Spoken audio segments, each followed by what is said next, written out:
right, I fucked it up already. So if anybody's watching, which nobody is, I'm going to start over.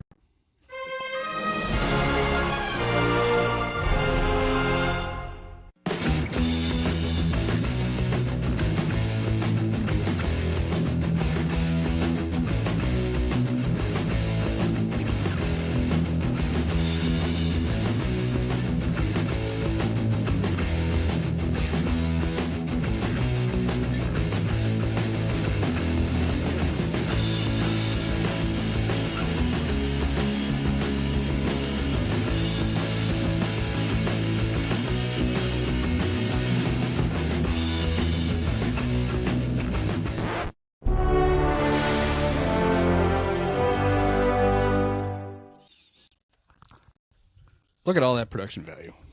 Isn't it amazing? Welcome back to another exciting edition of the Pointless Exercise Podcast. We are live streaming again. We don't know why, just because we can. Don't need a reason, as long as you can do it. Joining me, as always, are Praz and Oleg. Guys, how are you? Great. Oh, nice moment. Yes, you can really... that's right, you used to wave all the time when no one could see you. Yeah. Praz, why don't you plug your other pod, since I'm terrible and I forget to let you do it half the time. Absolutely. It's kind of become like the alternating week thing I do with my co-host on that podcast out of unavailable on work sometimes, but the other podcast I do, Bums in the Bleachers, you can find it on the Chicago Sports Bums YouTube channel. That'll be usually every other Monday or Tuesday night. So check us out there. Had Andy on for an episode about a year ago talking some Sammy Sosa. Yeah, some good stuff on there, similar to this. You know, we've been doing it live ever since we started. Well, I'm glad we could catch up. Well, to be fair, they're way younger than us, Andy. That's true. I'm amazed I can do any of this stuff. Oh, you do it perfectly. So we're here to talk about the second place Cubs. Yeah.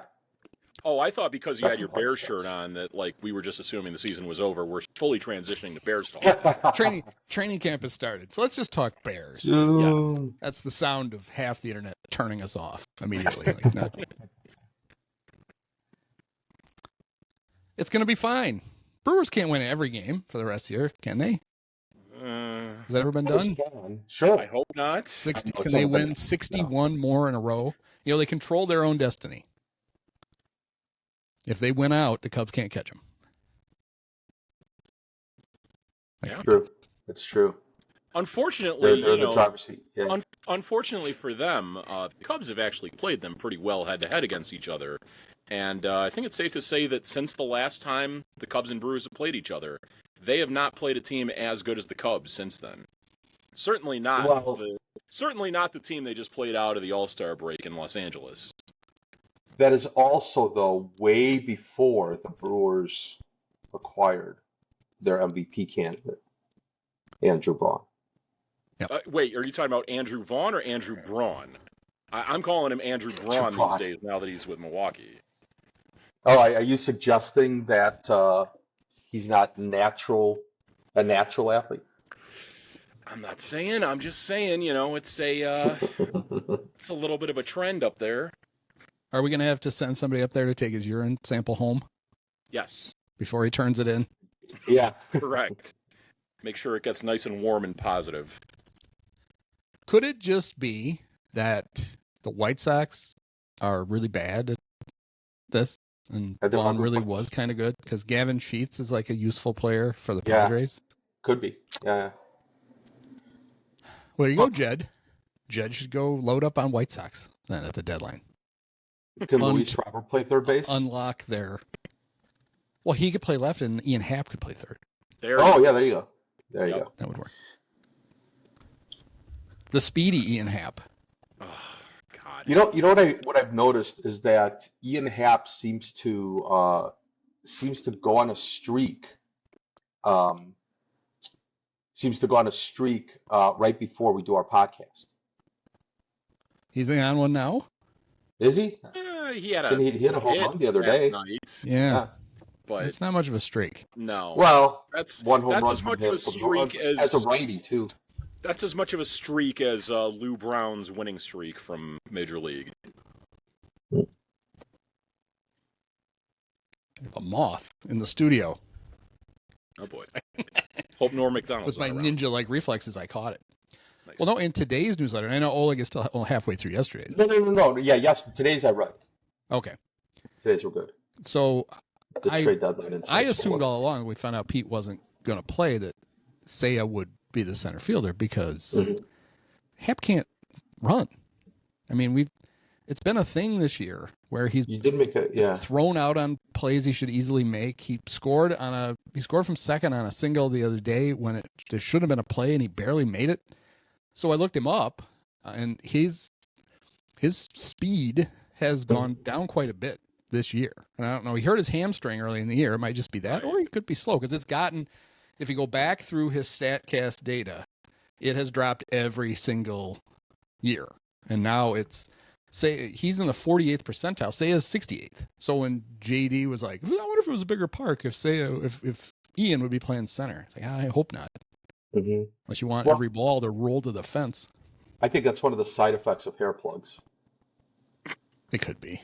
Or maybe when they came in all luscious, the extra weight has slowed him down. There's too much hair now.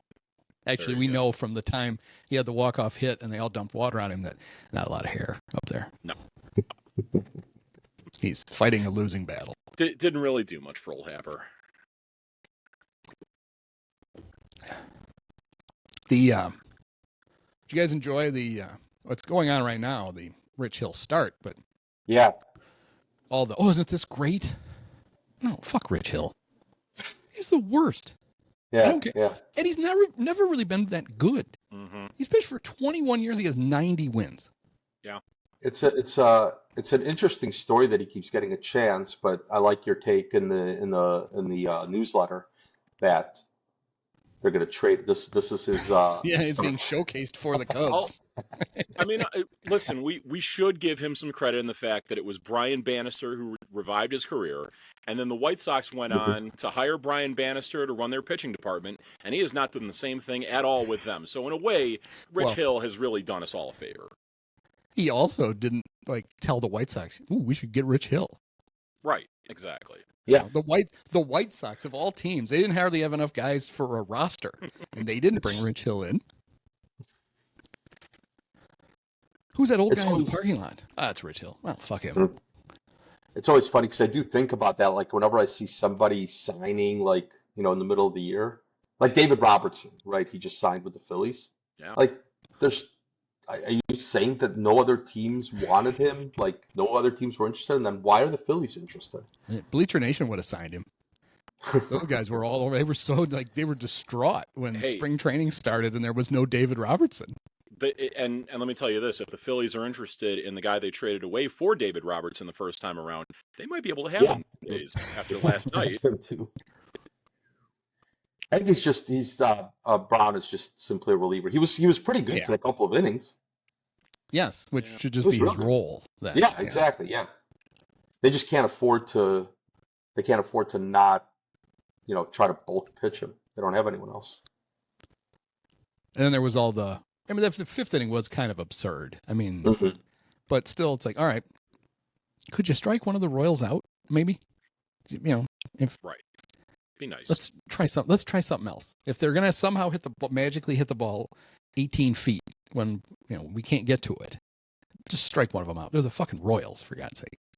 So I know it probably I don't know what kind of bias it is, but when on our softball team we played softball, we used to have what we called a Cody's inning. We'd have just one inning where everybody seemed to fuck something up, like just constant, like just one.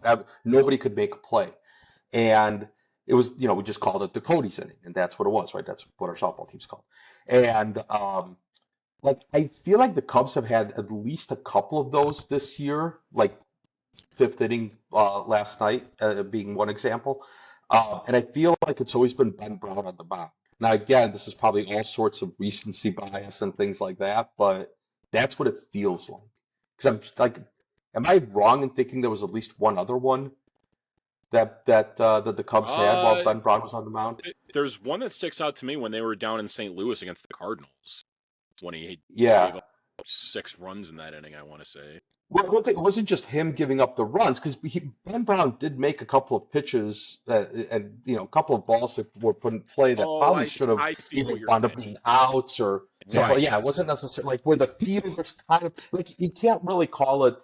They were just softly hit balls that landed that maybe somebody could have caught, and like just weird plays that the fielders would make. But I don't know what it is or what it would say about a pitcher if he was on the mound for more than one of those, right? But like it just seems like Ben Brown has been on the mound for a couple of those, and I could be completely. Well, if you listen I have no idea how to look that up. I'm like, how do I even begin without like spending 2 hours well, looking at? that's what you have to do. You spend Yeah. 2 hours. Oh, man. But What's AI good for? if you listen to Remember This Crap, Yeah. 2002 edition, we talked about Juan Cruz and Mhm. Yes. how anytime there was an error, Juan took it as like an excuse to give up multiple runs. Mhm. Mhm. In that year, I just looked it up. Everybody come around. He gave up 13 unearned runs Yep. I remember you guys mentioned that. in Yeah. 9 starts. And you'd feel it like it's like a 2-out error, and Juan is like, "Well, it's time for batting practice." It's like, why? Why? These runs You don't can count. get the Isn't next that how guy it out, works? Juan. Here it comes. Oh, it's like, like when they literally throw back, they just show you the ball, and then they throw it. That's what Juan would do. It's like, Juan, stop it. Like he'd go like this to show that it's a curveball. Don Baylor's just staring out from the dugout. Like, is that guy on our team? Yes. Don, you want to go get him? No. Oh It was man. the Nisei Lounge posted the box score from Rich Hill's first ever start. Did you Oh, see wow, that okay. yesterday? Yeah. And it was people were looking at the names. What I looked at was in a game that the Cubs, I think, barely lost, Dusty double switched Derek Lee out and Enrique Wilson in. At first base? Yep. At first freaking base? Yep. I was like, well, good. Thanks, Dusty. Yeah, thanks Oh, boy. for... He was Probably really could've- something. Probably robbed him of the MVP from taking him out of that game. Well, what's the point? Like, what's the point of that? He was only Like, hitting he's- 3, like, and you could just only see like the first 2 digits of their batting average, and Lee's was 380 something. Yeah. It's like, why is he? Did he fall down the dugout stairs? Why is he out? And he's a really good defensive first baseman, so you're not switching him out for No, defense. Dusty's like, we need the little fat toad. Enrique Wilson literally looked like a frog. Yes. This was not like, I'm not doing the George Steinbrenner Hideki Arabu thing. Yeah. He looked like an actual frog. Man, oh man. Oh, maybe it wasn't. Wasn't he also the Let's guy see. on the Yankees that, like, I think Manny Ramirez got in trouble for because he was friends with him and, like, would always go out to dinner with him when they would play each other? Yep. Yeah. Is this it? I gotta look it up now. Nothing like doing this live. All right, I'm gonna take it back. What Enrique Wilson I know looks why like? Dusty did it. The Cubs. It was Okay. not. The Cubs gotta be 15-5. Oh, okay. He's like, all right, Derek, that's enough. You can. But yeah, it looks weird when Derek Lee hitting 385 comes out. So Enrique Wilson hitting 133 can get 2 at bats at first base. Yeah. Now I understand. I'd like to Still- apologize to Dusty. No, I really don't. Fuck Dusty. Still, Fuck he Rich robbed Hill him and of the fuck Dusty. MVP by pulling him from that game. Probably I'm hit 2 sticking homers. with it. Cubs would have lost 15-7, but Derek Exactly. would have had a better shot at winning the Triple Crown. Yes. It was June 15th. Dusty knew by then what he had. Yeah. That was Rich's debut. He lasted 1 inning. Maddox started. Rich came in relief, gave up 2 runs. Greg, not a vintage Greggy performance. 3 2/3, 8 hits, 7 runs, 3 strikeouts, 2 walks. I was going to say, like, after, like, 04, some of those Maddox starts in, like, 05 and 06, part of his, like, second go-around here were not pretty. I'm not even gonna listen to this. Oh, all right. Yeah. Why do you have to bring that up? I don't care if it's true. I I'm can not leave listening now to if you'd like. Yes. Go sit in the waiting room. Yeah. That's why I built Sit in it. the waiting room. Fill out that highlights magazine. You've Oh, been- wait. You've been banished. It's a penalty box. Go sit in the waiting room for 5 minutes. Damn, a major penalty. Rethink your Greg Maddux slander. He traded himself for Cesar Azturas to try to for heaven's sake to help the team and Aramis. I was going to say that and Aramis to boost Aramis's prostate enzymes. There has to be. I used to have a photo of, I guess, still, which you could tell kind of what was going on. There has to be video of that. For people who don't know, Aramis got a big hit in a game when Cesar was on the team, and they showed the dugout, as they do, the guys celebrating, and Aramis was standing there, and Cesar was vigorously rubbing his nuts in the dugout. Not a sexual thing, just guys being guys celebrating great accomplishment. Right. Well, maybe itching. That could be. Aramis was busy high-fiving everyone or something. That's right. He's like, oh, I can't. So I can't reach that. Nuts itch, but I've got all these high fives to hand out. Don't worry, I got you. And there's Cesar, team player. What it takes. Oh man, that's what it takes. I'm gonna have Bruce Levine on tonight to talk about all the trades that he's been promising for 2 months. We're down to we got 9 days. Bruce, come on, buddy. Yeah, Cubs were going to be active early. Check Twitter harder, Bruce, please. I know nobody's made any trades. It's not like poor Jed is standing there with nothing to show for, but it's I do something, Jed. Nobody's going to trade anyone. I would think that's probably wrong. I think somebody will trade somebody. If you're the Cubs, you gotta get something. You have to get a starting pitcher, even if you have to start lowering your standards. You don't have enough starting pitchers to get through. There's clearly nothing at AAA that can help. Right. No, you're 100% right. We know Javier Assad is coming back. He'll be back in like March. Yeah. What do you say, Praz? From Iowa, there is one guy I kind of like, Connor Noland, just because he does keep the ball on the ground pretty well, and I feel like he'd, like the point you made last time we recorded, Oleg, that like the pitching and the defense kind of cooperate so well together with how they induce ground balls, that he would be a guy that would be kind of perfect for this pitching staff. But you'd obviously like to, you'd prefer to trade for someone instead of having a resort for options from Iowa. Like this is it's weird. The Cubs certainly can use an ace, but they're not available. So you kind of it makes sense to pay a little bit less to get somebody like Merrill Kelly than to pay for. And I'm on board with this than to pay for Chris Bubich. But Bubich is pretty freaking awesome. Do you really pay less? It's not like there are aces to trade for, and you're just going to shoot a little lower. There aren't any. Yeah. Which then artificially raises the prices on the mediocrities. That's a good point. Here's my problem with Connor Noland. Is Connor Noland on the 40-man? Because I'm not willing to, what would they have? They might have to DFA Ethan Roberts, and we can't have that. Can't afford to lose Vidal Brujan for Connor Noland. I'm sorry. No, I don't believe he is on the 40-man. But it can always change. Well, we know Kyle Tucker fouled the ball off his kneecap tonight, so he'll be on the 60-day injured list. There we go. Which will automatically open a spot for Connor Noland. It just falls into place. Be fine. So Vidal goes to play right field, and Connor Noland gets in the rotation, and the Cubs, just like the Tigers last year, at the deadline, it looks like you're selling or giving up. Yep. Boom. Instead, you on this great run through the playoffs where you get through the wild card round. And if you look at it from another way, think about all the money that will save Judd, or that'll save the Rickettses when they re-sign Kyle Tucker, because now that's way fewer games that he played. Yeah, when he has his leg amputated, infection sets in. It's a win-win-win. Are we sure that back in the day, Mordecai Three Finger Brown, the reason why he was missing his finger wasn't because of some farming accident. It was actually the Cubs medical staff just amputating it, just for experimental purposes. He had a hangnail. Yeah, and by the time they got done, we'll fix that for you. I'm like, no. Well, you'll be able to throw a hell of a curveball now, kid. What the fuck did you do to my hand? Same thing happened to Coy Hill, but technology had improved to the point where they could sew those fingers back on. Think of the spin rate. Do you know who's back in the big leagues, which just amazes me?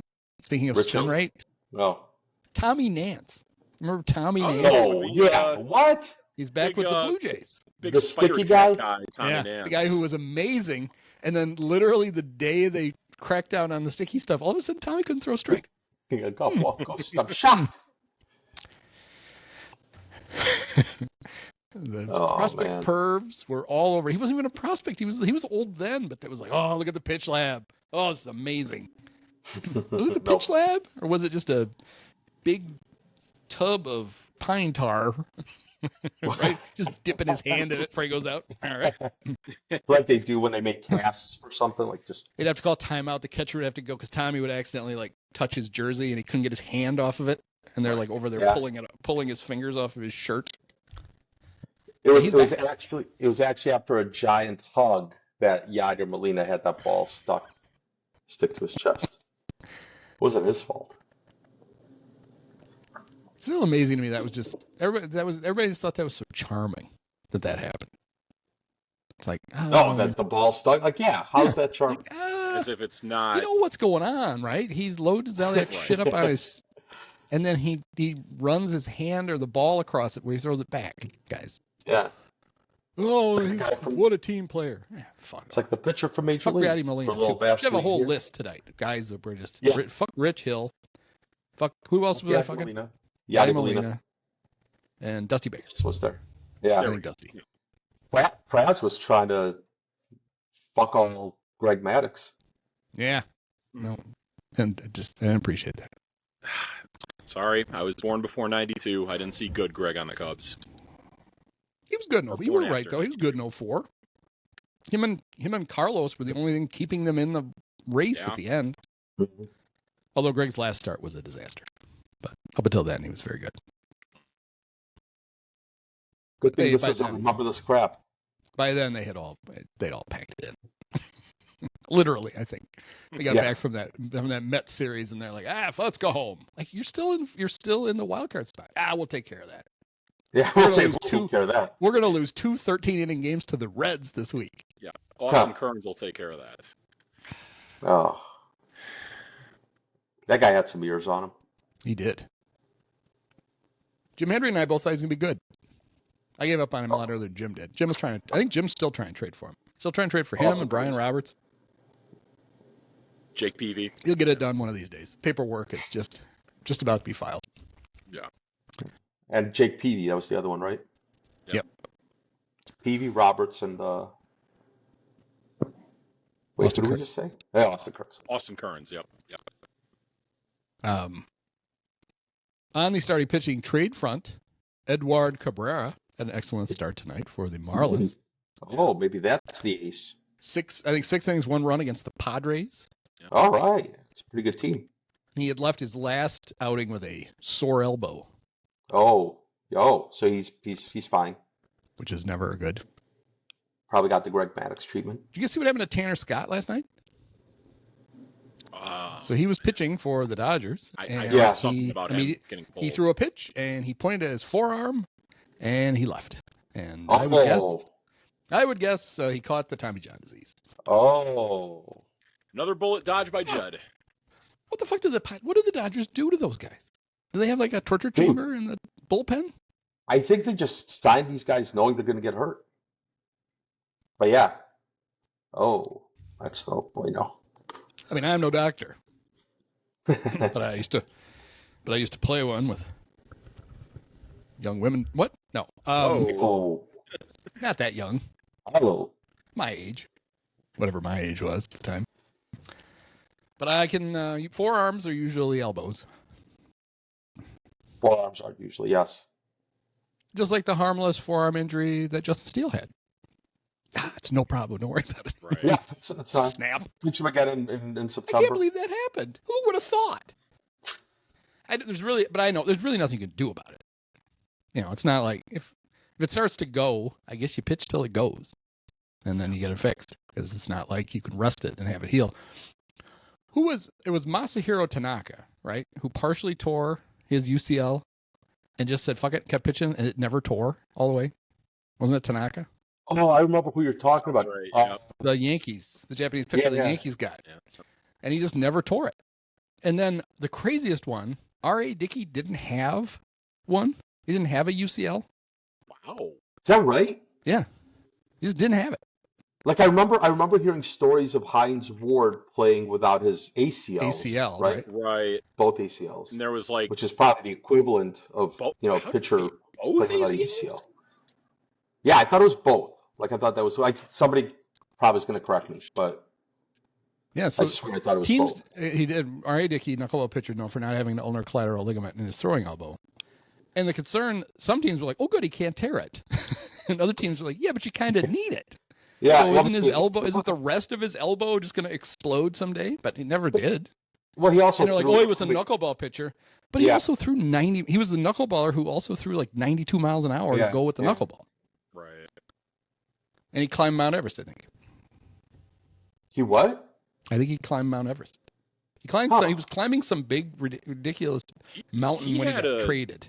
He had like a very interesting like backstory to his whole career too, because like, wasn't there something like some trauma he had as a kid, and then like I don't know. There's been some weird things. Like he was the one who got traded for Syndergaard, I want to say too. Yeah, no Syndergaard. Yeah, from the Blue Jays. R.A. Dickey climbed Mount Kilimanjaro. Oh wow, there you go. That's got way more letters than Mount Everest. People are like, I'm going to tune into the Pointless Exercise podcast and hear him talk about the guys that Cubs might trade for. What the fuck? I got the wrong podcast. They're talking about R.A. Dickey climbing a mountain. No, that's the right one.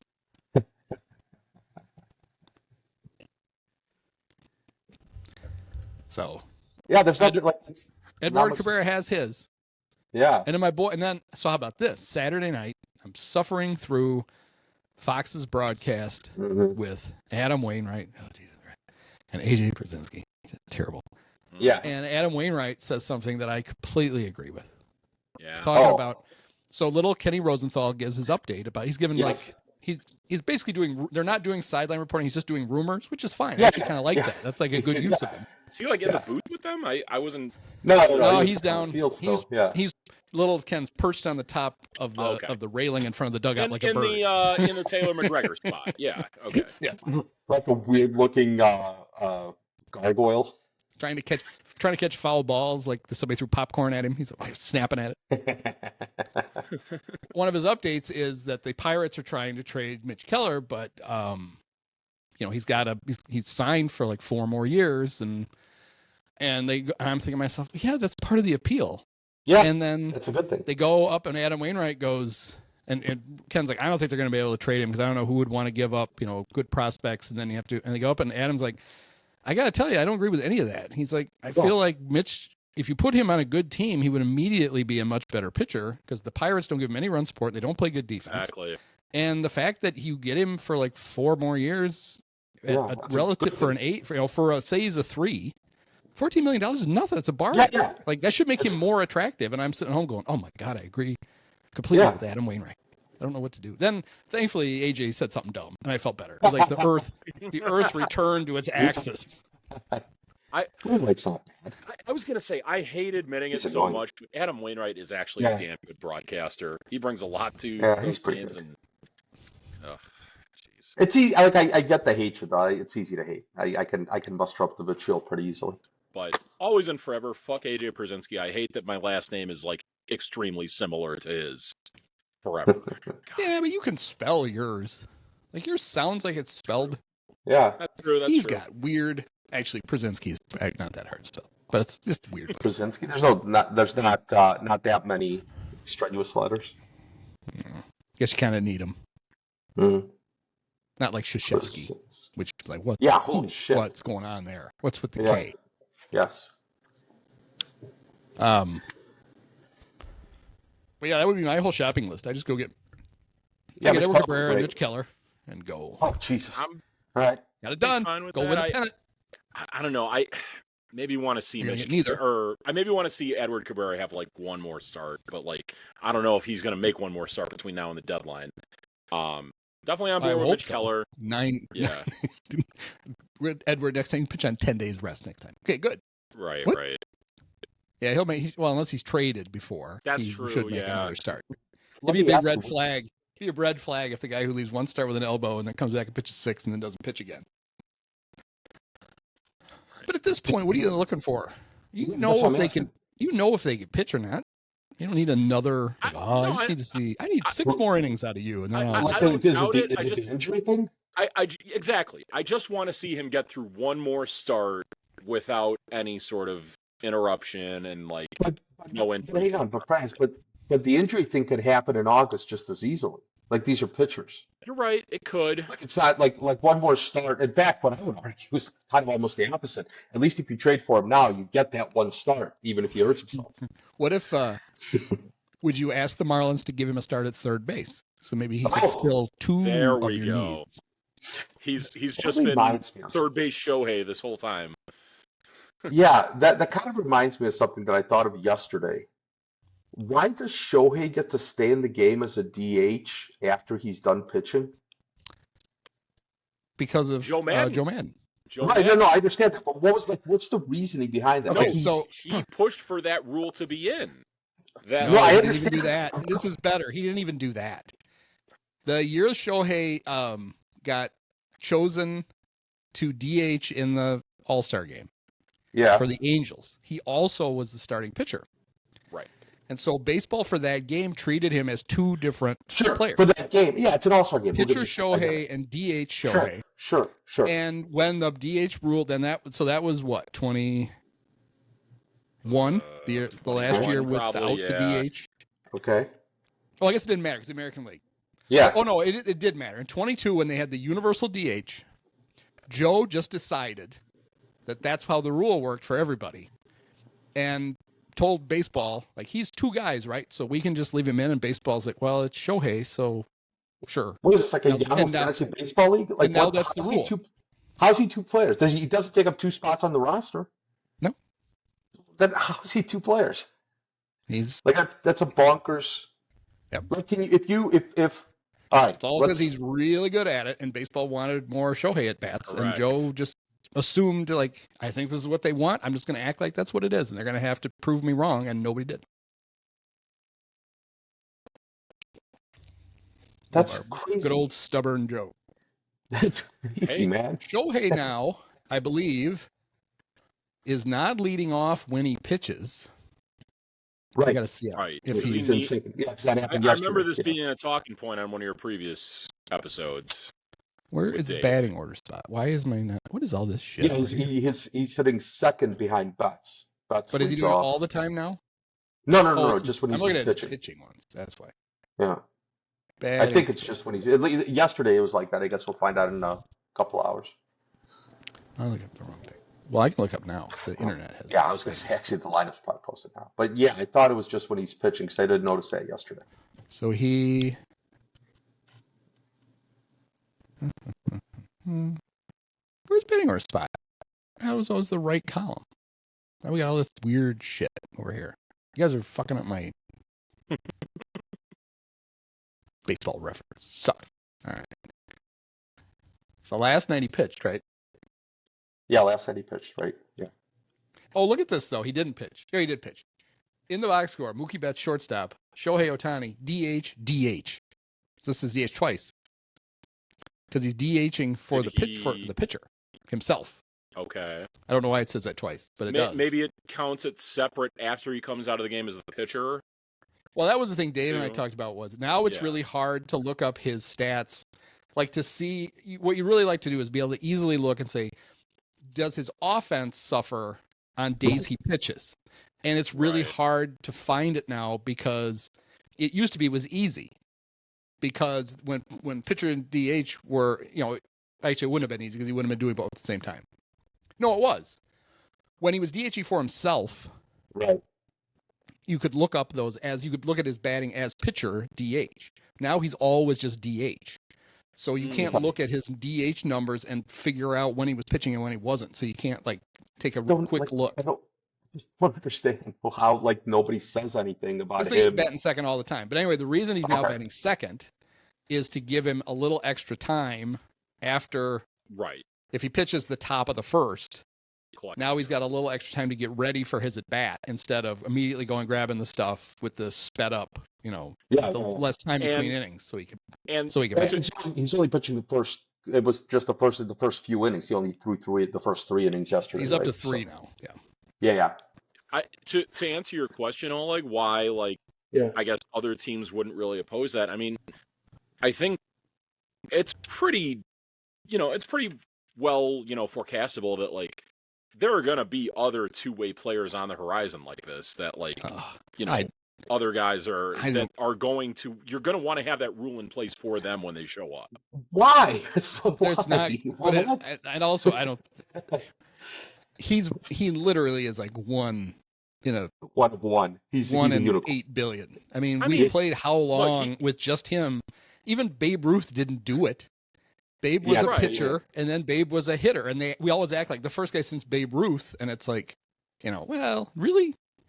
I mean, the only time he would bat when he pitched, but I Right. don't know how often. I should look him up now. I don't think he tried to do both very long at all. But that's also a terrible excuse. That's such a terrible if he's pitching, we how might can have he one be the someday, DH? Yeah. So if he's pitching, how can he be the DH? That's he can hit while he pitches, right? That's cool. And then you put in a new pitcher, and that's in the spot. It goes back to the old rules. But how is that a thing? I don't get it. Because before, when he first came into the league, he would not DH on the days that he pitched. Right? When he first came in, I remember him not even DHing the day after the day, but he would not DH on the days. We have to that look he it up. pitched. I know there were times that I think the Angels didn't use the DH, On the days that he pitched. Right. so he would hit.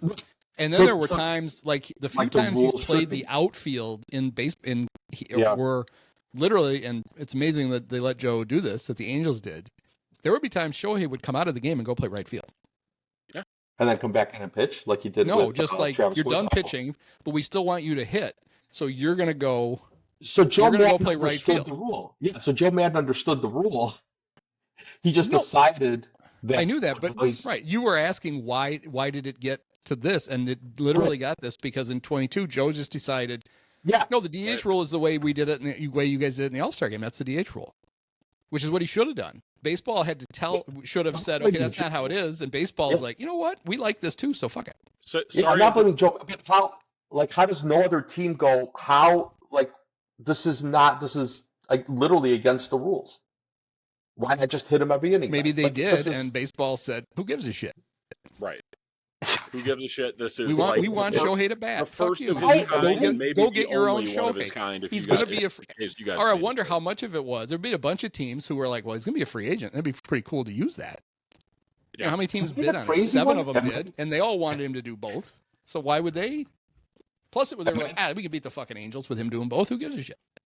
Am I the crazy one for thinking that this is nuts? This is it's blatantly against the rules, right?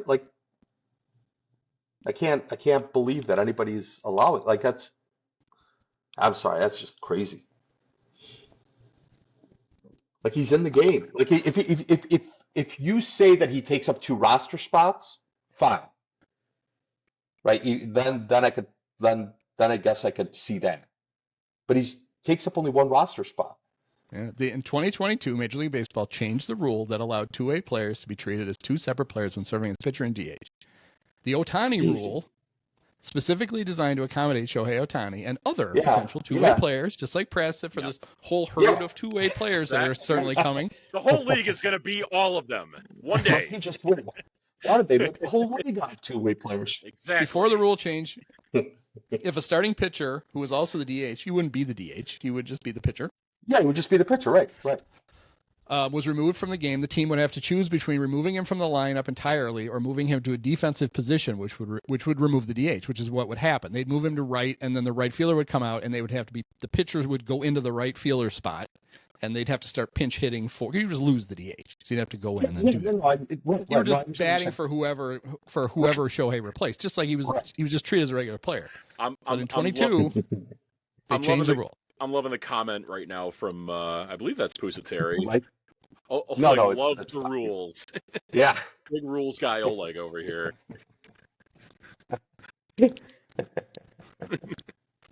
It's just am I the one who's crazy? Yeah, am I? I could be. Like I'm not. But that's so, like I said. Then you got to take up 2 spots, and like I said, when Joe Madden. Oh, geez, Joe Madden used to do that with. I remember he did that with Strope, and he did that with Travis Wood, right? Like put him out. Well, that's the Patton, conventional right? Spencer thing. Patton, I think. Yeah, they had 3 in that. Yeah.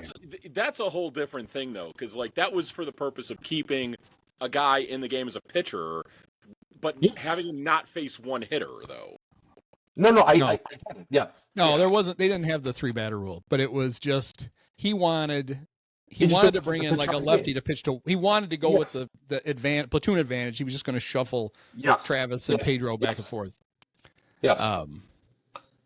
And we'd seen that before. Like Lou had done that, and Sean Marshall, I'm sure Herman Franks probably did it 6 times a week because he'd just forget. Where did I put? Why is he in left? You told him to go there. I did. Let's see what happens. I got Larry Bittner on the mound and Bill Bonham out in left field. Maybe, do we know that Craig hasn't accidentally subbed Josh Birdie in a couple of times to pitch? He sits down. He's like, "Wait a minute, is that the backup third baseman? Yeah, I have him pitching. Yeah, again. All right, whatever." I noticed when he pitched last night, he was more pitching this time. I got really uncomfortable with he came in with the big lead the one time, and Birdie was like throwing all eephus pitches. It's yeah. And last night he actually threw more like, it's still, you want it to be, you need it to either be above or below batting practice speed, or all of a sudden guys are just tuning you up. And they hit the ball hard, but he got out, right? I don't think he gave up a run last night. It's like, that's better. And let's stop doing that. Oh, the Cubs have a couple of unearned runs, huh? Rich Hill doing his best Juan Cruz. There you go. To bring it back full circle. Former teammates. I was going to say probably former teammates in the minors, yeah. I think they both pitched in 05, right? No, Juan Cruz was gone by then. Oh, yeah, Juan was gone in 04. He got traded to the got traded for Andy Pratt. Yes. Andy Pratt, Andy Pratt, who pitched, I think, an inning and a third and walked 7. Who may have been Andy Praz. He was really something. Well, Andy, that's because they didn't have the pitch lab back then. They were like, "Hey, we got a guy like Rick Ankiel." They had and they watched the pitch like, "Oh my God, we really do have a guy like Rick Ankiel." They had Larry Rothschild giving the towel drills back then. I mean, that was the equivalent of it. See, it was originally that was Tom House, right? Like it wasn't that the pitching coach that Pryor used who came up with the towel drills. Like he was like the big. I mean, he was a pitcher. He was Mr. Tom House was pitcher. He's the reason pitchers throw footballs on days when they're not pitching. And Tom House's big thing, like he had a lot. He was very well respected. Yeah. He wasn't quite. Remember Mike Marshall, not the old Dodger outfielder, but the pitcher. Yes. He took it to crazy lengths, and he thought because you're pitching, you should be throwing all the time. Like his pitchers would throw like every day. Tom was not to that extreme, but he did feel like pitchers didn't throw enough, and he didn't mean pitch enough, but that you should. He wanted them playing catch a lot more than they typically would. He's like, we don't have to go out and try to throw 99 miles an hour, but keep, this is what you do. And he came up with some of those things that at the time seemed crazy that guys just do now. That's just like a part of, not like remember the Trevor Bauer bullshit where he had all that ridiculous stuff. Like he had like this. Remember in Revenge of the Nerds, they've got like when the guy's throwing the javelin and it's this floppy javelin. He had like this thing and he would stand in the bullpen and like jerk it up and down really fast. Like Reese McGuire would be like, I got to get one of those. And then he would do this like exaggerated long toss where he'd like throw from like one foul pole to the other and all this shit. And so much of it was like clearly like performative. And it was like, look at me. I remember, Miguel Montero was a really good, like, if he hated somebody, that guy was an asshole. And Yeah. he hated Trevor Bauer immediately. And he's like, fuck this guy. And he would badmouth him to the media. And just, so some of that shit is just like, a little ridiculous. But some of the house shit, there was a theory behind it. The reason that the towel drill got made fun of so much was Pryor was always rehabbing. And that just became like the avatar for the rehabbing pitcher was the snapping the towel in the bullpen. It's like, oh God. Well, Mike, if I'm not to, well, I guess to bring it back to Mike Marshall real quick, wasn't he like a professor of kinetics, or didn't he have some PhD in kinetics or something? He understood, or maybe it was physiology. I don't remember what it was. I think he's Dr. Tom House. Okay. No. And as someone put here, he caught Hank Aaron's 715th home run. Yeah. He was in the Dodger bullpen, right? That's where he hit it, into the Dodger bullpen. Must have been. He was also, people don't know this, he was also one of the hippies who chased Hank around the bases. Yes. He caught the ball and then sprinted in. That's something that doesn't get talked about enough. Like the fact that, you got these white people running on the field after this old black guy, and like, race relations are not the best in Atlanta in like the early 70s. And there's these two guys. Hank has just broken the record. They were in, I remember there was a Sports Illustrated story years later about that showed where they published some of the hate mail Hank was getting from rednecks for going to break. And all of a sudden, these two white guys are running onto the field, and they just let it happen. And he was like, "What the fuck?" It's like he didn't know whether to like punch him or whatever. And they just patted him on the back, and he kept going. But he talked about it. Like that was a little frightening. The did you see in the All-Star game they did the on the field graphic thing, which was pretty cool. And of course, in 2025. They played part of Vin Scully's call. Milo did he's sitting on 714 and he got called, but then Vin was also doing the game for the Dodgers.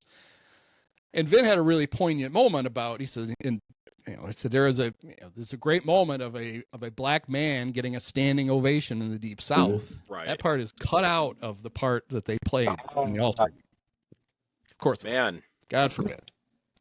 They did not do a great job of, trying to seem, with it that whole All-Star weekend between what you and Dave talked about. Yeah, the disastrous. Who could have foreseen that Pat McAfee wouldn't be able to handle a press conference question about why baseball brought the All-Star game back to Atlanta when the law that law was still on the books that cost them the All-Star game in the first place. Why was Pat McAfee emceeing isn't the press conference for to ask why is he putting himself in the middle of that question? ESPN really good time, I guess, to do it. It was, and then his initial we played the whole thing, and his first one was, "Oh, I'm sorry, it was hard to hear. We were talking to each other." So in other words, we called on you, and then none of us listened to your question because you were a woman, and we decided we weren't going to listen. It's a press conference. They called it the MLB, which is just the worst. And they'd given him an All-Star jersey to wear, and he cut the sleeves off it. Jesus Christ. Can we just stop with this shit? Yeah. I think that's something they got to see coming. Let's see. What is Tom House's PhD in? It was Mike Marshall. I don't think it was Tom House. Oh, Mike Marshall has a PhD? Yeah, I think so. The other Mike Marshall, the one we remember better, the outfielder, has a PhD in looking like Lurch. That's what he has a PhD in. Tom House was portrayed by Bill Paxton in the movie $1 Million Arm, also starring John Hamm. Oh. It's about those. What country were those guys from? India. India, probably. Yeah. India. They did the whole thing was there's a billion Indians. We'd all be able to find one or two that could throw a baseball, and they actually had this contest. They pitched they were in the Pirates organization. Jed will probably end up getting one of them instead of Mitch Keller. Who needs Mitch Keller? What if they get Mitch and it turns out that Mitch and Brad find out that they're brother? Whoa. Hey. They didn't know it. Wait, you're from where? You got two Kellers. You Yeah, don't have one. Mitch is like, yeah, Brad, I'm your brother. We grew up together. We shared a bedroom. What? What? I don't remember any of this. Why do you know that lady? Because that's our mom, Brad. That's why I know that lady. Oh, hi, Brad. Hi, Mitch. Hope Taylor could turn that into. Boys. Taylor had a great story about a lemonade stand in the game early today. Yeah. This is the top level reporting that we're doing. It was kind of a cute little story. These kids in front of a $4 million brownstone in Lakeview. We're having a lemonade set up a lemonade stand so one of them could make enough money so that he could go get a star dyed into his hair like Pete Crow Armstrong. Right. And Justin Turner saw them and he walked up. The best part of the story was they had no idea who Justin Turner was. And he gave him some money, but then he called Pete and said, hey, you might want to swing by here. These kids trying to raise money. And so Pete and his girlfriend went by and gave him the rest of the money the kid needed. That was a sideline report during the Cub game. Did they get the lemons from Shelbyville? What? How did from the lemon tree? I kind of had the feeling that the kids probably didn't need to have a lemonade stand. Probably mom and dad didn't want the kid to get the fucking thing. They told him no. Like, if you make the money to do it, and they told him like $300. They're like, this lazy fucker's not doing this. And they look out and there's Pete Crow. There's Pete standing there like handing him 20s.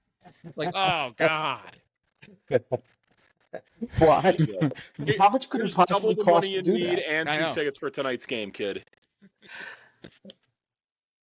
How much could that possibly cost? That's hilarious. Oh. I just imagine like at the production meeting, Taylor's like, I got a scoop for tonight's game. And wait till you hear this. Is it about the trade deadline? No. These kids had a lemonade stand. Oh God. Wait, was the kid like? Is it like some healthcare system? No, he was trying to get a hand. He's trying to dye his like, hair. oh God, is this like a GoFundMe thing? Yeah. What's he trying to raise money for? Right. Does he have a horrible illness? Does he have a dog who needs surgery? No, he wants to he wants to dye a blue star into his head. I believe as we're speaking right now, they are showing the kid. They have an update. Yep. They're showing the kid with the blue star on his head. So of course, success. He gave him so much money that he shaved his head and got a star tattooed into his head. He did on his forehead. Hey, Mom. Oh, my God. I'm suing the Cubs. Now they can't afford Mitch Keller. Thanks a lot, Pete. They might be able to afford Brad now. They have to get rid of him. Whoa. The way he's pitching. Little worried about Brad right before the break. 2 real shaky games, and then after the break, figured it out. Boom, boom, boom. Yep. Everybody gets a bad game once in a while. For sure. Not our Cubs. Pete's wearing like a compression sleeve on his bum knee, and Boog said he had a knee brace under his leg. He brace under his leg. I'm like, that sounds painful. Let's hope that didn't happen. Yeah. I mean, under his pants, because they were zooming in on it. You can kind of see the outline. I think he meant pants. Under his leg. What? Under his leg. Wow. That's a hell of a brace. So with Matt Shaw's resurgence now, we're out of the A. Eugenio Suarez sweepstakes. Just not even gonna bother with that. I was on the we don't need him on the whole. Here's the thing: not only are the Cubs out of the Eugenio Suarez market, the Diamondbacks might be out of the selling Eugenio Suarez market with how hot they've been after they just swept the Cardinals. Yeah, thanks to the fucking Cardinals. Right. That's fine. When you needed the Cardinals to win a game, they couldn't. When you needed the Dodgers to win a game, they couldn't. I would like them to still maybe try and see if they can get him, or at least like some solid option there at third base. Like I was really wanting to see if they would take a shot at like Yoan Moncada over the offseason, and like now he's on the Angels and he's having a pretty good year. Doesn't exactly solve their problems because he doesn't hit lefties all that well, but you could maybe platoon Yoan Moncada and Matt Shaw at third base together. I don't know how much of an upgrade. Like he's not a good defender, right? And I don't know how much of an upgrade he'd really I'd be. have to check his Savant page. Let's see. Yeah, he's slugging 500. He only played 38 games. Yeah, he was hurt. He did miss a lot of time. He still has, and I'm almost only half joking. He still has long COVID. I think COVID had ruined Yohan Moncada's career. Basically.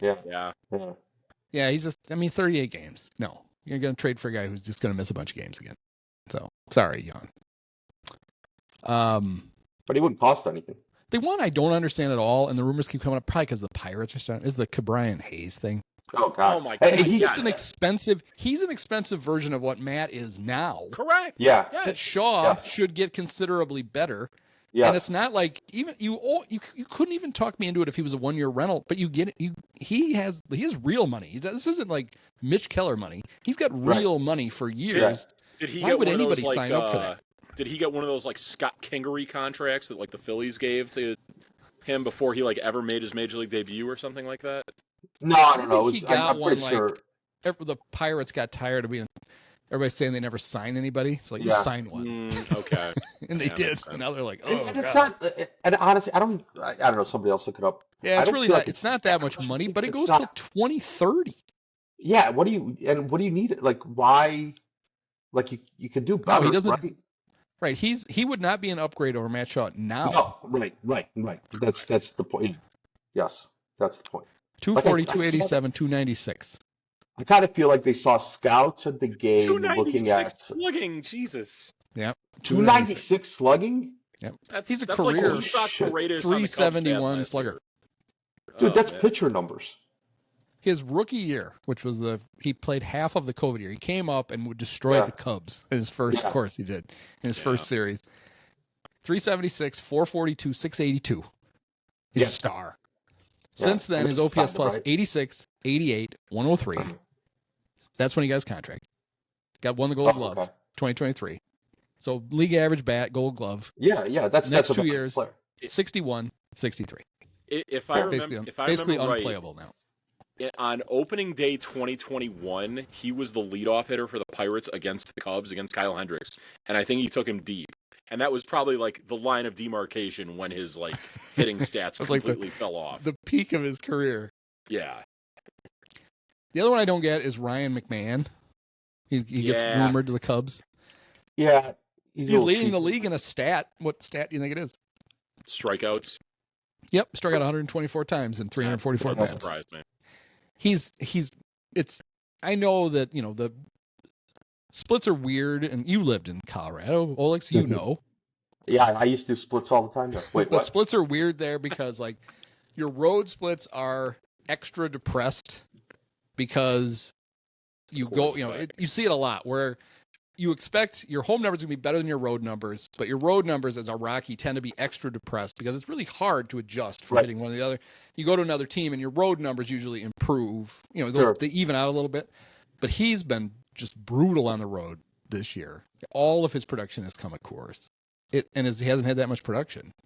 It doesn't make any sense. Like, I don't know why that's an upgrade either. Here are his away from Coors numbers. 189, 265, 324. 589 OPS. At Coors, 252, 365, 484, and 849.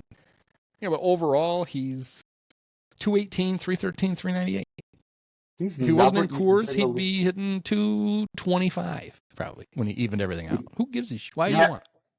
Well, yeah, I think that's another one. Like Brian Hayes, he plays really good defense. He used to be a little bit more versatile, I feel like, at the beginning of his career. Like he played all over the infield. He played second and first, plus third. Yeah, but he's never. Looking at Fangraphs, he's never even been a league average hitter. He's a guy they literally should have traded 2 years ago. Yes, and even then, and they just don't. They just for years they just wouldn't trade anybody at the deadline. Like, nope, this is our core. Your core sucks. Stop it. You gotta. Yeah. He does. He walks a good amount.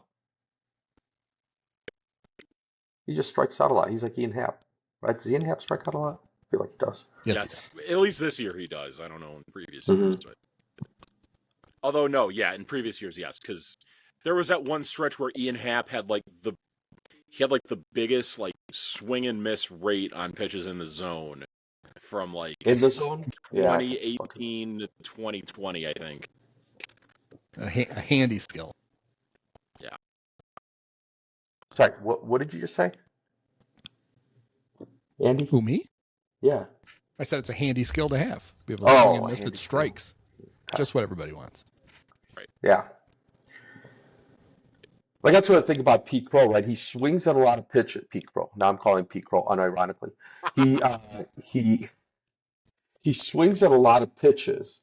He makes hard contact at pitches that you would think he wouldn't, but he also doesn't really miss. It's like this weird thing where he still hits the ball hard on balls that he shouldn't hit on, like almost like Vlad Guerrero used to do. I feel Yes, that's exactly who. That's my comp for like. Pete. Is Vlad Sr. That's It is. It's the same thing. Almost like Yeah. they used to joke that the best way to strike Vlad out was to throw him pitches down the middle.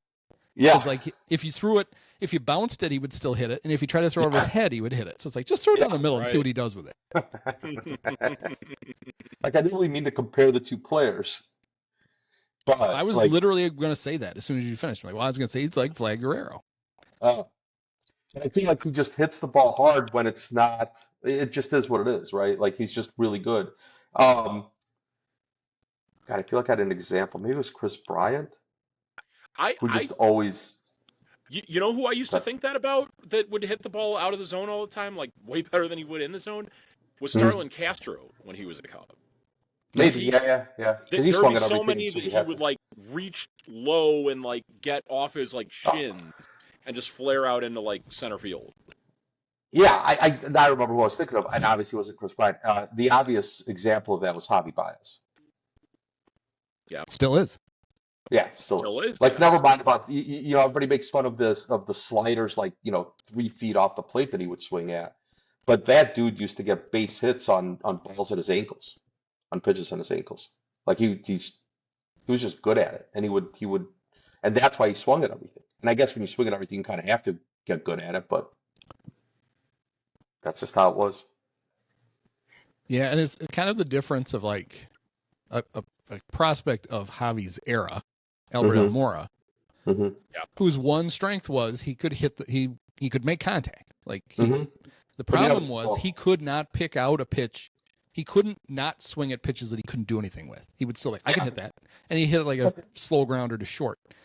It's like you don't. Every pitch that's close isn't one you need to swing at. Yes. Like Yes. you pick Yes. one out you think you can hit hard, and he never Yeah. learned to do that. Yeah. He never walked, but he didn't strike out very much. But he also didn't hit the ball very hard. Yeah. Yeah, it's I think funny to that's look true. at Javi's baseball savant page because we, early in the year he's having success, and it's like, well, that's not going to last because of this. It's just what it is. That's what his page always looks like. There's a lot of Mhm. blue on it, Right. except Yeah. for like batting run value, base running value, fielding value. They're all red because he's Javi. So Yeah. he defies your stupid advanced stats. Exactly. Just watch They're him. not Just watch him stupid, but play. There's always got to be It's- one guy that it doesn't fit into that. No, I think it's more than one. Like I don't. There was somebody else I remember looking up who didn't have like just didn't hit the ball hard, but he just ended up hitting the ball hard. Like it did. He ended up hitting home runs and extra base hits. Like that. Those things happen. You don't have to hit the perfect pitch. You don't have to barrel every ball it's baseball. If you're We saw it in watching the fifth inning yesterday. Like it if just you're watching the dink and Cubs dunk live still right happens. now, if you're watching the Yeah. Cubs live right now, Nico Horner basically just had a hit that we just described. That was Yeah, I saw on the.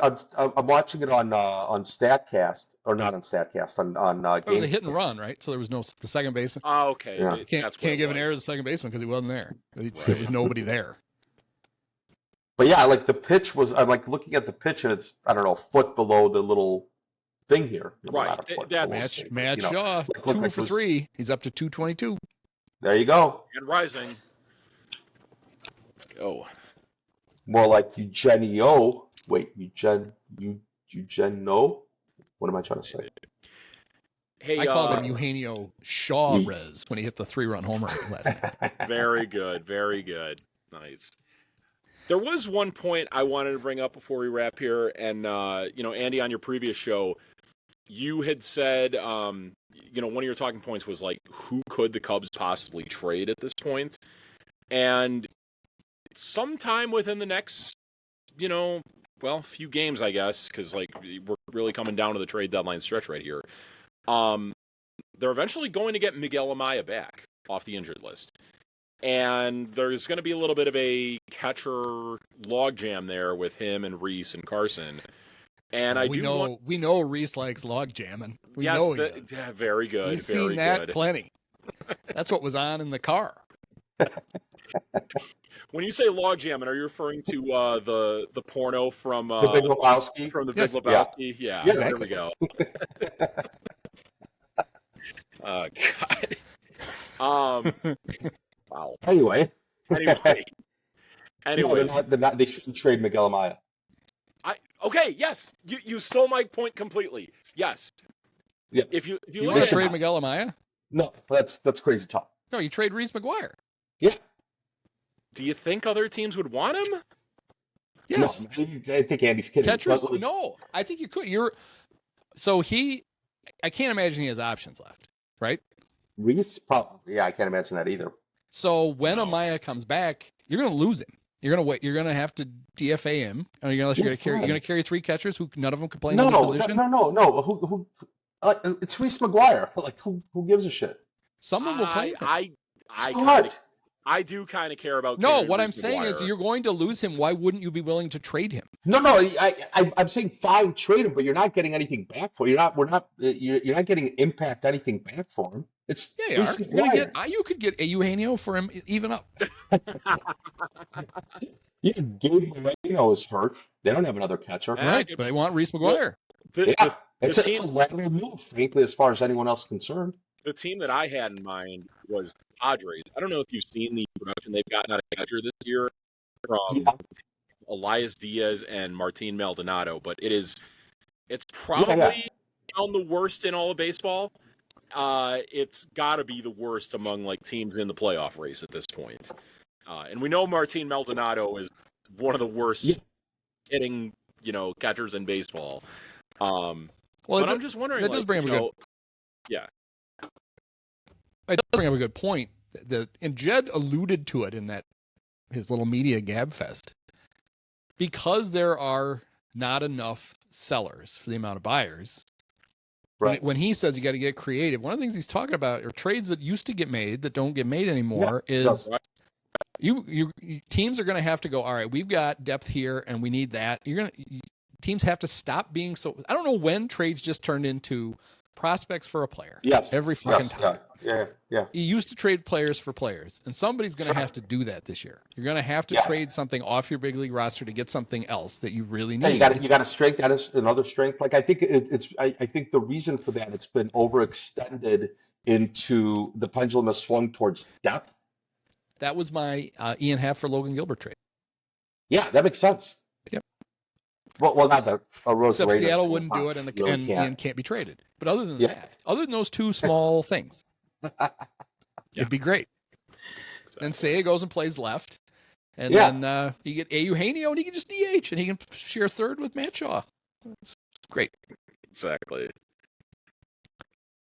In have to take a trade to Pittsburgh, right?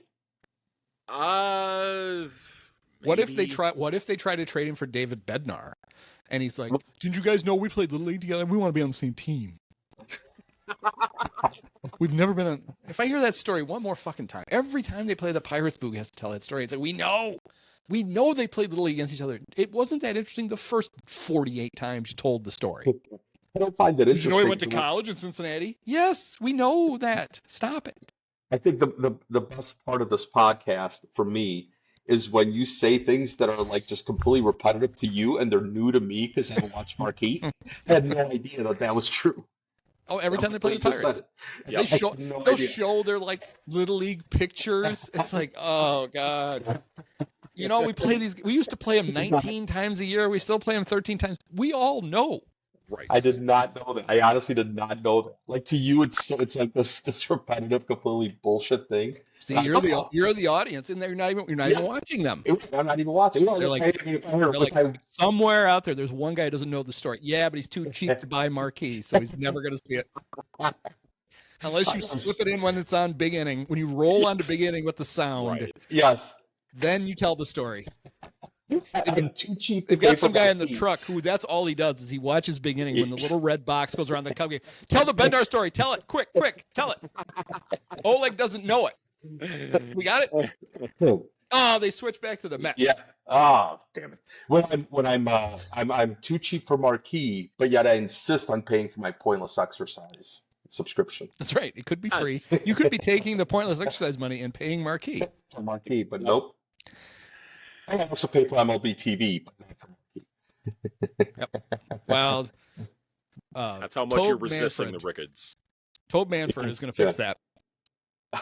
In 3 years, there's going to be one. You're just going to pay for a streaming package. You're going to get every game. Yeah. You're not going to have to pay marquee directly. They're going to get paid. They get paid indirectly by you anyway. Yeah. They all get a cut. I know they do. I know. But you're just going to get to watch. Is this in reference to the interview he did with Pardon My Take? I haven't watched that one yet. What Andy did an interview with Pardon My Take? No, I did. I was on for an hour. We talked about. We reviewed some pizza. We did. There you go. Wait, who did? Sorry, who did? Ricketts did an interview with Pardon My Take? Rob Manfred. Oh. Yep. Oh, I don't know. No, this was it was just the Richard Deitch podcast, and they were talking about how the media guy from The Athletic who used to be yeah. And John Greenberg loves it when I talk about stuff. I used to work with Ken Rosenthal. Oh, you did? Did you ever meet him? No.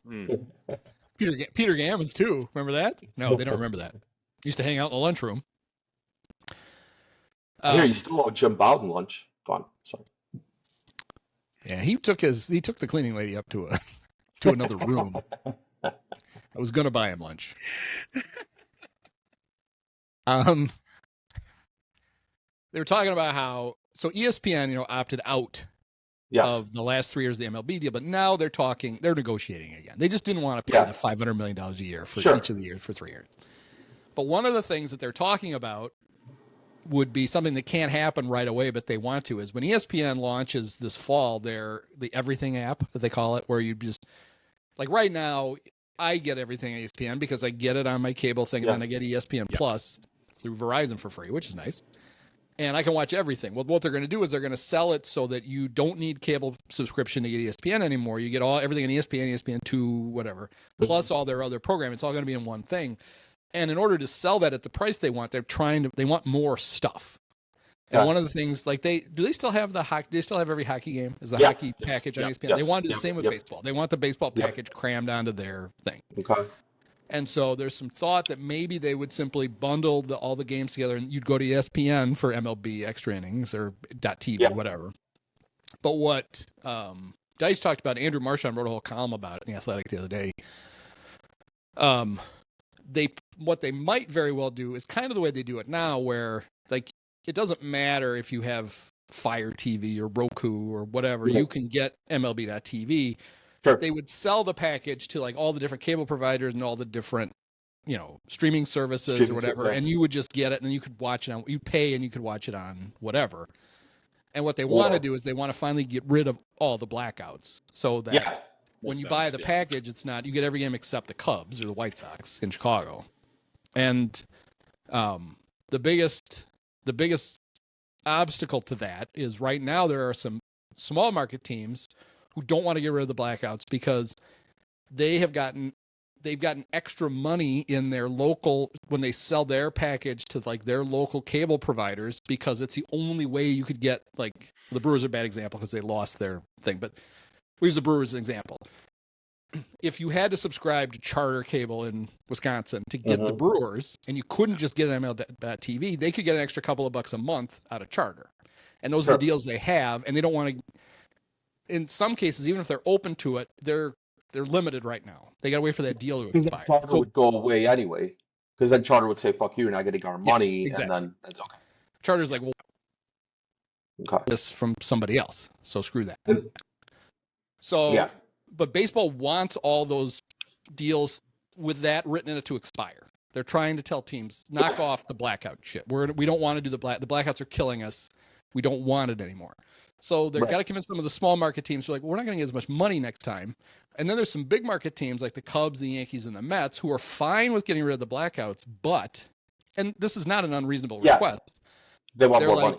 They're like, we need more money because we're bringing more people to this package than the Pirates and the Marlins are. We don't want this cut up 30 ways. Right. We're going to have like, we need a bigger percentage of the total money because we're selling more subscriptions than because of us than the Marlins. That's what they have to figure out. And that's kind of shit that Rob hasn't been real good about figuring out. And it's like, but somebody was blaming Rob for this mess. This goes back. Bud was trying to fix this. Like this drove Bud Selig nuts. The blackout thing, he could not understand why that they couldn't just get rid of it. And that, it's a long time ago. I think part of it, though, is that MLB, correct me if I'm wrong, and I don't know if anybody's ever done a deep dive on this.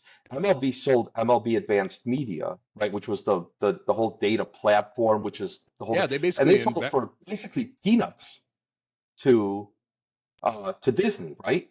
So ESPN theoretically owns this platform that they then play all their video. That like it was this wonderful thing. I haven't taken a deep dive into it, so I'm not really sure what it is or why it's different. Kind of interesting. They basically, like,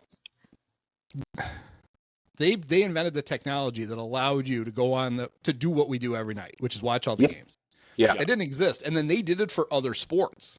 Like MLB Advanced Media made a shitload of money for MLB for a long time because they wouldn't just sell the technology to another sport. They would their guys would literally go in and like work with the other leagues to create the things that they used. Yes. Yeah. And you're right, they did sell it.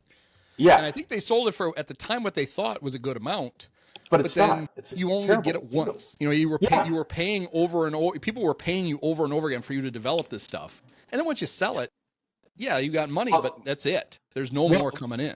Well, on top of that, what you're missing out on is all of the revenue that's data makes. Like it's right. It's how Facebook makes money. It's just data. And that's what you're really missing out on, and that's the gold, and that's what I think Disney or whoever, that I think Disney bought it. Like that's what they kind of figured out. Disney bought the remaining 15% of BAM Tech in 2022 for $900 million. Yeah. What do you mean the remaining 15%? The rest Disney had been gradually buying. Oh. Okay. And there was baseball, the final 15%. Disney bought for $900 million to own it out. So it was worth whatever that number is. I mean, that's a shit ton of money. But so the way it says here, that the backbone of that is Disney Plus. That's why they bought it. They built Disney Plus off that. Work. I mean, that's a super valuable thing. It's probably worth 5 times that much. That's a super, super valuable. It generates that platform. In 2012, it was generating $620 million a year. For baseball, it was 13 years ago. So what would that be now? Yeah, it'd be $1 billion a year. Yeah, and they sold it for they sold the last 50. They sold it for a lot of money, but now they sold it for a lot of money. But they're done. There's no more money coming in. Yeah, it's the equivalent or almost the equivalent. And I'm not like I don't know this is exactly. Like I said, I don't know enough. I'm probably talking out of my ass, but it's kind of the equivalent of the city of Chicago selling the parking meters. Yeah, no, that's exactly what it is, right? You think you get a lot of money, but then the revenue's done. Right. Yeah. Invest wisely because there's no more revenue. And then you wind up paying an investment company for it. Jeez. Right. Yeah. All right. And I think that a lot of it's just, I'm not going to get into platform versus software or anything like that, but it's super interesting stuff. It's what AI gets built on. It's really good. It's interesting. Trust me on this. Go learn about it. It's interesting. We trust you. Thanks. All right. Well, when we do this next time, there hopefully will be some new Cubs. Yeah. And they'll be back in first place. How are the Marlins doing? Or the Mariners? Who are they playing? The Mariners. No score in the third. Yeah, no score in the third. Yeah. It's future gather trade for Ian Happ, Logan Gilbert again. Yeah, Logan Gilbert. Yeah. Jacob Mizorowski. Let me just Let me be the first to welcome you all to the Scoreboard Watching Club, where I've been since April. I don't know. I've got another little while. I'll see you there in September. Yes. Yeah, that's when I will start.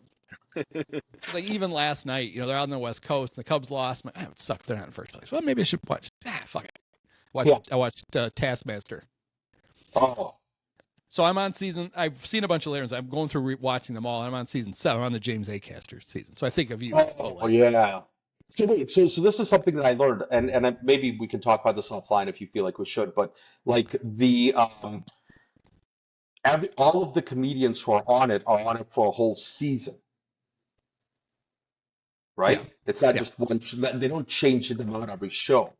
Right? They do. They cast 5 new comedians. They used to be the seasons were 6 episodes, then they were 8. Now they're 10.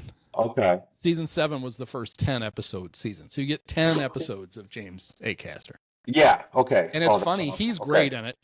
He's not the craziest one on the. No. In fact, they're all good. So season 6. 5 people I never heard of ever. Okay. And I'm starting to watch this going, I don't know if it's going to be good. It's an amazing season. Yeah. Some of the comedians I'd never heard of. There was this one lady who just looks like this like middle-aged mom. It's like, why is she on? She was fucking hilarious. Yes. Oh yeah. Lisa somebody. Yeah. They're all good. So yeah. Because I know most of them just from like it coming up, not Taskmaster, but Cats Does Countdown coming up in my feed. Right. Yeah. I recognize 1 or 2 of the comedians every season. Yeah. But in the season 6, I didn't know anybody, and I was like, oh, it's really good. It was a great season.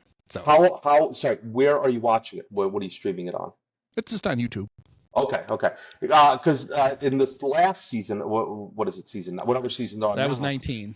Oh, that was 19. Oh, so that one was Jason Mantzoukas, where his whole goal was to destroy the show. Yes. There's a guy on season 7. What is his name? Who is doing the same thing. He's like intentionally, and he's one of Greg Davis's like best friends. Okay. And he just when he can't figure out a thing, he just goes nuts. It's the very first thing they do. I won't even give it away. The very first thing they do on the first show, he makes Alex Horn do something that is absolutely hysterical. I couldn't believe he did it. It was like, that's a great one. It's such a good show. Like every clip I watch. The Acaster one, the things he does in the tasks are funny, but where he's great is just on the panel. Yes. Because he's so quick. Yes. Somebody will say something, and then and he waits just the perfect amount of time, and then you hear him, and it just everybody else loses it. That's the thing about his comedy specials. His timing is impeccable. Like I mean, who the fuck am I talking about comedy? But it's just he's so good and he's so funny, and that's what makes his comedy specials. And then he knows when to bring back, like when to kind of bring back a joke from earlier. He's really really good at what he does. Yeah, I confused some people on Blue Sky, which doesn't take much. When I was first starting to watch the shows, because the first 2 seasons on YouTube were censored. The only way they were censored was when they swore there would be a bell. There's that kind of bell here at the end of the credits. Okay. And it was driving my dog nuts. Oh. Luke would bark every time the bell went off. So I complained about it, and Fells and Slakey are like, what's that censored? When you get to season 3, they're not censored. So it's like, okay, I didn't realize it was only the first 2, but I was like, we got to stop this bell. In fact, there were times I would go to watch it and he was asleep on me. I'm like, I'm not going to watch it. Oh, it's going to wake him up, and then he's going to bark at me, and he's going to run around the room. And headphones. You've got headphones. Yeah, but I got 2 TVs. I can't be confined. Speaking of Bluetooth only doing a 1-to-1 connection. Yep. Oh man, I can't, Praz. I know that it's probably uncouth to talk about messages on live, but that's not Pusateri. Oh, I thought that was Pusateri. Whoops. No. Okay. Oh man. Okay. Who is number 1? Your ass. It's Donahue. But how is he? He's at the game. No, he's not. Is he? Yes. Oh, interesting. But it is. That's his picture. Yeah. Maybe he's getting hacked as we speak. Maybe somebody else knows. No, he's probably watching us. It's 6-0. At the game? Like, yeah, screw this. They only got to 6-0 in the last half inning, or in the last inning. Yeah, because I looked at it too. I can't. I have the big screen for the other thing, so I can't see the picture very well without my glasses. So I was like, I think that's 90, but but it can't be. But it is. I got to put my glasses on to make sure. No, I'm pretty sure. Oh God, we're the oldest. It's terrible. Let me see here. Let me get my cheater. Come closer. Yeah. Yeah. What do we got here?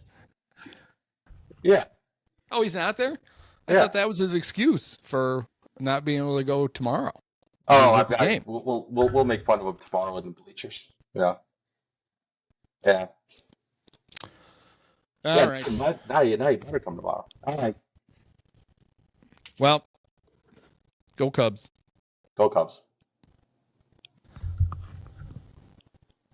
Oh wait, I'm bad because I gotta play. People can't handle it if we don't play the outro. Here we go.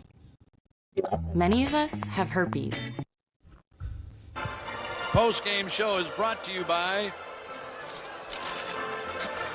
Christ, I can't find it. The hell with it. It's fitting. It's got to be done with one of the best games of all time. Just unbelievable. I mean, got to congratulate the Dolan family. Thank you.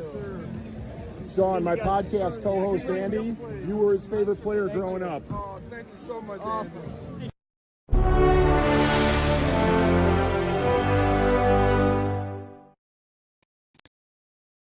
Many of us have herpes. Post-game show is brought to you by Christ, I can't find it. The hell with it. It's fitting. It's got to be done with one of the best games of all time. Just unbelievable. I mean, got to congratulate the Dolan family. Thank you. Sean, my podcast co-host Andy, you were his favorite player growing up. Oh, thank you so much. Awesome.